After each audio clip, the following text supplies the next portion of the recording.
That the motion be agreed to. I call the Honourable Mary Ann Street. Thank you, Mr Speaker. I rise to speak to the Medicines Amendment Bill. With my colleagues from the Labour Party, we will support this bill to Select Committee. But can I just say that what we have just heard from the Minister is a truncated version of the regulatory impact statement. So nothing about the original purpose of this bill, nothing about what could have been done earlier.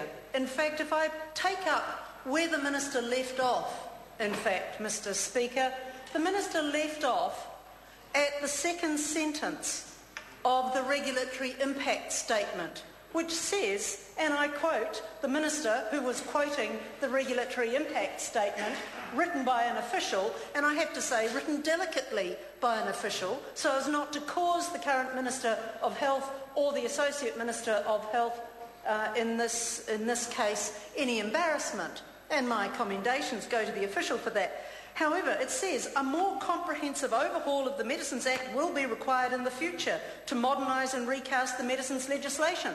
And the Minister just said that. And the question that is begged in that sentence is then why not now? Then why not 5 years ago?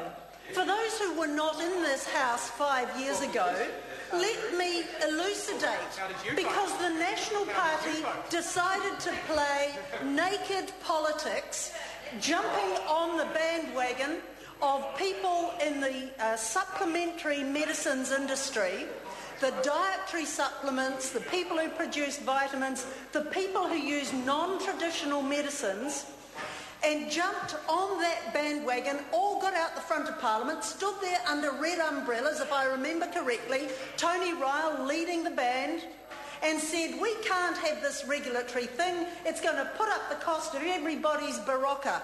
It's going to put up the cost of everybody's vitamin supplements. Never mind that the intention was to regulate unregulated medicines coming in from overseas and being sold to New Zealanders without any reference to a panel of experts, without any regulation applying to them and without any comeback. And there were adverse incidents occurring as a result of that. But no, the National Party at the time decided we can have a photo op here, we can get out the front of Parliament with all these red umbrellas and say we're not having a bar of this, and what do we get now? Minister, we get a half-baked piece of legislation coming back now. Of course we'll support it. It was ours to start with. Of course we'll support it. But it's only half the job. Why come into the ministry, Minister, and do half a job? Why not do the whole thing? This is pathetic. Yes, we will support it. Let's hope we can find some improvements to make to it at the Health Select Committee.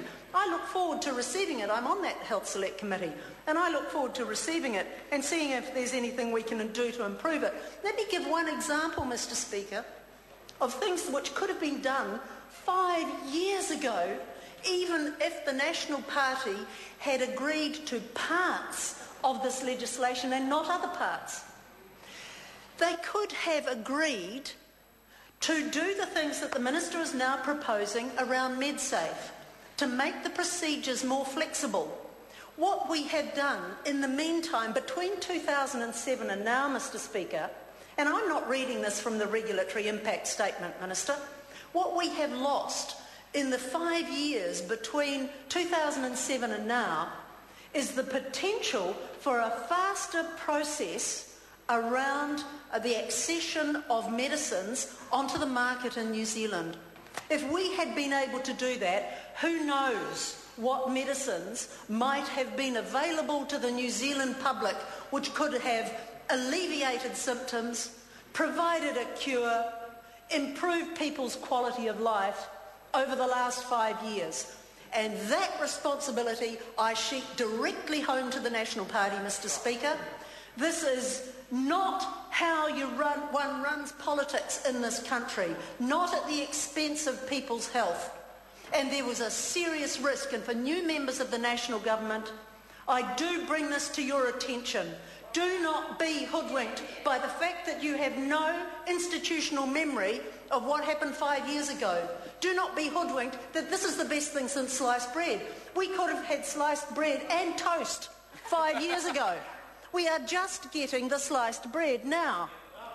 And so I do lay at the door of this government now the responsibility for MedSafe processes not being able to become more flexible and more medicines prescribed, not prescribed, standard, not so standard, to be allowed to come into the market in New Zealand in a regulated fashion that guaranteed safety of those medicines for New Zealand patients and could have improved their quality of life in the last 5 years. That is a serious responsibility, and I hope members, particularly new members of the government, understand that.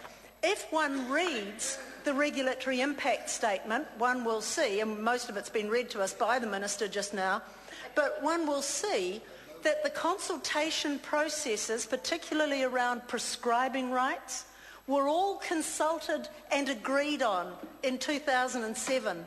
That bit was all good to go. That bit was all good to go. And so why would such a thing that this government is now parading as highly desirable have taken 5 years of delay because of that government's naked politicking when they were in opposition? Mr. Speaker, it doesn't matter how members opposite may joke about this. It's an extremely serious issue. There are really good things in this bill that we're keen to see put in place because we drafted them in the first place. But just be aware that the consultation processes were undertaken. We started in 2003 with a Trans-Tasman Therapeutic Agency proposal, and that was part of the bill that went through. And there was a huge reaction against that by members of the public, as I have, and members of that industry, as I have outlined already. But such things as prescribing rights and recasting the scope of practice of certain practitioners so that prescribing rights could be given are very sensible initiatives, and they would free up some of our medical services and make them more available and accessible to the people who need them most. I'm going to be interested to hear from the Green Party on their approach to this. There were some differences between us and them at the time on this measure in its totality, but we're only getting, thank you, Mr. Speaker, we're only getting a half of the bill now. We're getting the bit that the National Party could have agreed to 5 years ago. So let's get on and do it. 5 years have passed when people have not been able to access medicines quickly, which may have improved their quality of life. And that is undeniable. So let's get on with it. Let's get it through. Take note of the fact that the consultation has happened, that all of the stakeholder groups who have an interest in this area have been consulted and have agreed to these provisions. So I'm hoping that this will have a very speedy route through the Health Select Committee. Dr. Paul Hutchison chairs that Select Committee and chairs it very well, and I hope that he will in fact expedite this piece of legislation so that we don't have to wait 6 years for this to come into effect. Thank you, Mr. Speaker. I call the honourable member